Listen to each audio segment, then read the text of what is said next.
So in this video, I'm going to give you 3 tips that you can implement right now, which is going to make you sound more like a native when you speak Spanish. I started studying Spanish around 2 years ago, a few months before the summer of 2022. Here's what I sounded before then. Hola, estoy comiendo comida. Voy a mejorar mi español. Y ahora puedo hablar de muchas cosas, puedo hablar con fluidez. Los nativos me dicen que mi español es muy bueno. When I was learning Spanish, I didn't follow the regular method. I've talked about this a lot in other videos. I essentially looked at how different Spanish, people online learn Spanish very quickly. Some in 30 days, some in 4 weeks, or something crazy like that, right? And from there, that sort of inspired me to sort of create this own method, which essentially follows the same principles. One of those was that I should study from natives in order to learn Spanish, because Spanish is native Spanish. And this basically just, I wanted to understand native Spanish and also speak native Spanish, because there's a difference between estaba hablando con ella and estaba hablando con ella. Right? And I'm going to explain those differences in this video. But what really made me find out these differences was when I was studying Spanish using one of my frameworks called transcript training, which is what I call it. And essentially the exercise is just studying native Spanish content. That's the simplest way to explain it. And so as I was going through this native Spanish content, I started discovering certain habits that natives do when they speak. Because as the name implied, I had a transcript of exactly what they were saying, but what was exactly written wasn't necessarily exactly what they were saying. And so in this video, I'm gonna tell you exactly what those differences are between the written text that you can understand. Because if you've been studying Spanish for a while, a lot of people who've been studying for maybe even years, right? They can read a Spanish text and sort of get what's going on. But when a native says the text, when a native starts telling the story, you'll be like, what is he talking about? So I'm gonna explain to you how you yourself can become like that native and be like the person who's like, oh, what is he talking about? You're talking so quickly, you're talking so like a native, right? And I know this works because I've implemented this myself. And even when I was just learning and I wasn't even fluent at all, I was very basic level. I started implementing these tips and immediately natives started telling me oh, you sound like a native. Oh, that's really impressive. And how do you have a good accent and stuff. Natives were all surprised about how my accent was higher than what I actually really knew. And it was literally just by implementing a few tips which I learned from actual natives as well. I remember even when I came back from the summer, my goal before the summer was to get fluent, and by the after summer I was around conversationally fluent. I didn't necessarily speak extremely quickly, but I remember I went up to we had a new Spanish teacher, and directly the first thing she said was just oh, look at that pronunciation, your pronunciation is really good. And even recently, I've been using this for the past 2 years when I've been speaking Spanish with natives. And even recently, I actually met up in person this time with a native from Spain. And she even told me it's annoying because your Spanish sounds more like a native than I do. You sound more like a native than me. And so first step, actually I have to call this step 0. Is just to get the vowels down, okay? This is the, gringo things. This is what the gringo does, okay? They don't get the vowels down, and because of that, they sound like a gringo. They sound like they are American and they're trying to learn Spanish. There are rules to how vowels are, but vowels are essentially just O, E, I, U, O. Now, in English, O, U, I, E, A, stuff like that. In English, we say them for example, O is O, it changes. In Spanish, it's just at the first sound of O, you stop there. O, O. So you make ho, ho, ho, right? Ho, ho, ho. Or ha, ha, ha. Or hu, hu, hu. So O for O, U for you, E for I, E for E, and then A for A. You can just imagine the laughs, he, ha, ha, ha, ha, he, he, whatever, okay? Now the reason why this is important, because if you didn't say those, you'd sound hola, ahora estoy hablando español, me gusta hablar en español porque me gusta el idioma. If you said it like that, you're gonna sound American, you're gonna sound like you're like a gringo, you don't know the language at all. Instead, when you implement the actual vowels, then you get hola, me gusta hablar en español, he hablado español por mucho tiempo, me gusta hablar así como un nativo, me gusta hablar con un acento desarrollado, like that. So that's step 0. If you don't have your vowels down, you don't even sound you sound like you're speaking American in Spanish, right? If that's a good way to explain it. The first tip, and this is an actual tip, and this is, in my opinion, this is the main thing that makes you sound like a native. There are natives that don't do this, but most natives that sound like a native, most natives that you can't understand, they do this, which is why I think this is the best tip, and also very easy to implement. And that is to not pronounce your S's all of the time, but rather to make it sound like a H. So let me give you an example. If I said estaba, That is correct, estaba, right?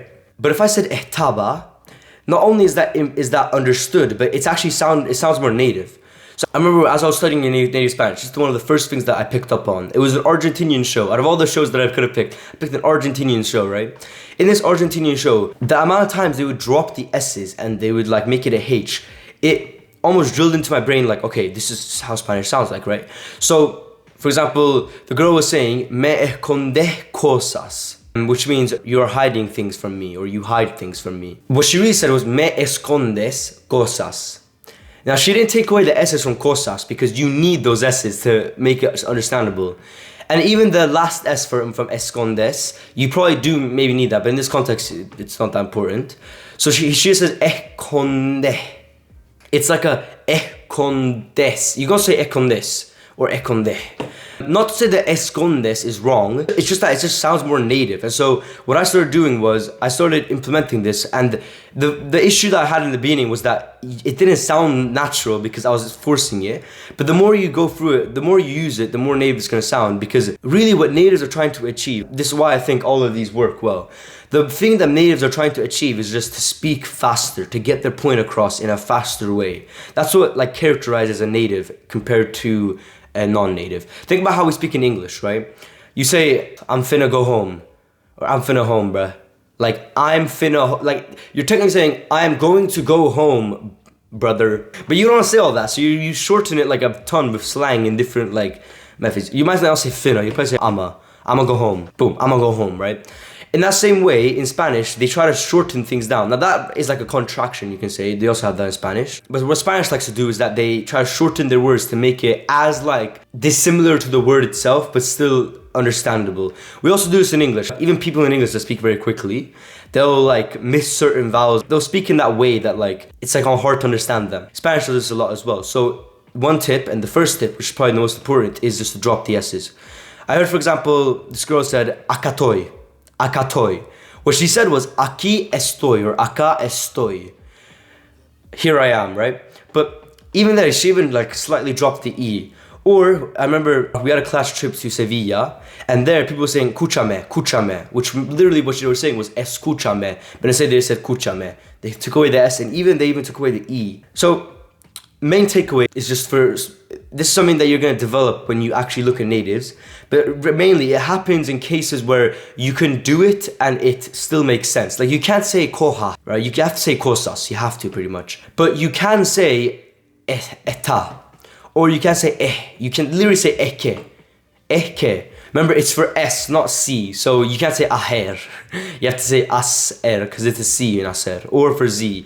For Z, by the way, you can also do for Z. You can say agradezco, right? I appreciate it, or te lo agradezco, I appreciate you. I heard that from the same Argentinian show. So that's the first tip. Just in order to speak faster, drop the S's, make it sound like a H sound sort of. So if I'm gonna make a sentence right now. Let's say, ahora estoy hablando en español, me gusta hablar en español.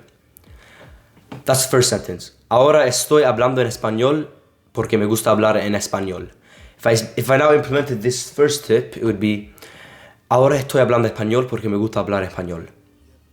Do you see how much more like native, how much more like come together it sounds? Now, not all natives do this, and you don't actually have to do it all the time. I don't do it all the time. I just do it when I can, and it's an individual thing. It's like how you find yourself, like how you think that it's you can use it. So I don't use it like all the time, but I use it as many times as I feel like it. It's just their own feeling. Like natives don't think through this in their head. They just speak Spanish, and then this is what naturally comes out. So when you and me are trying to sound more native, let's speak Spanish and then see what naturally comes out. This is one way to make that natural feeling be more natural and native. Second tip is to pronounce your Y's differently in Spanish. So we know that Y and double L in Spanish is pronounced like a Y, like yo, or like llevar, or whatever, right? The double L and Y are pronounced like a Y.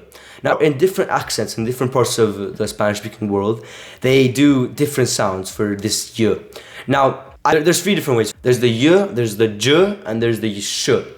Okay, and there's also like a j you can do, but that's like the same as like this one. Now, if you make it the sh sound firstly, you're just going to sound Argentinian. It's only in Argentina they do it. They say like, ya te dije, instead of ya te dije or ya te dije. But what I can tell you, which is something you can implement right now, because if you're watching, you probably want like You don't necessarily care about a specific accent. More so, you might care about just sounding native, right? So what I would recommend, which is what I do, is to, I know you probably learned the yo firstly. Instead of trying to say yo all the time, switch it up and say jo, for example. Or llegar, or llegar, or like different ways of saying it. What I do is I just do a mix of both of them. And the way I discovered this is just that my Spanish teacher, she comes from Spain, and her accent is like a very native, like hardcore Spanish sounding accent from Andalusia. And there specifically, they use like a combination of this j and y. And sometimes there it's like used to make a different feeling. If you use j, you're trying to be more aggressive. If you use y, you're being more like, I don't know, formal or nice. Now, that's not really how it works everywhere, but the point being, she uses both, however, you know, she feels like she wants to do, right? Now, we should probably do the same. So what I do is just, I like to say like llegar or jo or ja. But for example, for the word I wouldn't say I, even though there are some people that do. So the point I'm trying to get is like, instead of fixating on one sort of y, try changing it up to a j. And by the way, if you're trying to specifically get a specific accent, then this will be very obvious. Like if you're doing Argentinian, sh. If you're doing Colombian, most of the times it's j. If you're doing Spanish, it's a mixture of both, or sometimes just y. But point being, if you want to sound more native, sound more like neutral than all sort of native Spanish accents, probably vary between this y and the j. I like just use j most of the time, and when I feel like it doesn't sound good, I just do y. That simple. And the reason why I think this works is just that most English speakers that are trying to learn Spanish, like most like Spanish learners, they just fixate on y. So when you switch it up and say j, they think, oh wait, so he knows more. He has actually been in the natives sort of speech. Like he's actually listened to native conversations. He's been in the natives world. And by the way, all of these tips that I did get from, they just came from the native world itself. Like I studied native Spanish content using my method of transcript training, which I talk about these methods in other videos all the time. And that's where I got these different rules. And a third one is going to be to stop saying when you're trying to speak Spanish, but instead slow down with your previous words. So what does this mean? Spanish, like I said in the previous explanations, that we want to speak as fast as possible with as little breaks as possible, because we want to get our point across as fast and as fluent, you know, as much fluidity as possible, right? So because of that, we want to start speaking with less of these you know, like nerdy sounding things. Even in English, like when you're speaking English, don't like pause a little, you know what I mean? A pause is fine, but in my opinion, the best way to do it, which I've seen natives do it, is just slow down the previous words. You can slow down your like previous words, saying like que, o sea. You know how in English we say like a lot? Like you'll say, I mean, like that. You can say like that, but in Spanish, instead of saying because when you're saying it sounds like you don't know what to say. So when you say que, like it's that, and then you're trying to, like, it looks like you know what you're talking about. Instead of pausing or just saying, you fall into that category of the gringo, of the Spanish learner, not the actual native. Natives use a lot of this, they use a lot of these different, like, pauses. We say like, they'll say o sea, or they'll say que, if they're trying to explain something. You'll pick up on a lot of these when you're actually learning Spanish. Point being, the reason why I think this works is just that it adds more fluidity, it adds more structure. Because when you pause and say it breaks the flow. And fluency, by definition, is just a flow when you speak. Like I'm doing right now, like I'm having a flow when I'm speaking. So that's one way. Another way I find is to be more expressive. And this also includes, I was going to add another tip, but I can just put it here. To be more expressive when you speak Spanish, move your hands more, elongate certain words. So I don't do this a lot in English, so I didn't really change a lot. But Spanish people do this a lot. Well, they will, es que hay muchas cosas que tengo que hacer, ¿sabes? Like, that's an over-exaggeration. I do that as a joke, but that's kind of how they do it. You don't want to over-exaggerate. It's gonna make you look like a douchebag. But I do find that a lot of natives, they do that, where they use their hands a lot, they extend a lot. They do that a lot, okay? So if you do want to sound more native, by the way, all of this, you're going to understand it better what I'm saying when you look at natives when they speak. Yeah, but that's one thing a lot of Spanish people do. They're very expressive in their hands and their speech patterns, which, by the way, is a good thing to do in English and Spanish, like in every language, just to be more expressive, because it gets your point across more and there's more fluidity when you speak, right? You can show what you mean by your hands and like your facial expressions and stuff like that. So as I've combined all these tips, I've been able to speak more natively. I hope this video helped you, bro. If you're interested in any coaching from me, any one-to-one help from me for implementing the tips that I give in these videos, then you can just add me on Discord and we'll talk there. I've kind of slowed down the coaching because I've got a lot of schoolwork right now. But if you are interested in getting any help from me, maybe I can talk a little. We can maybe set something up for the future for implementing these tips and getting fluent in Spanish, the way I do it at least. Then you can add me on Discord, links in the description, and we'll talk from there. I hope this video helped you, bro, and stay humble.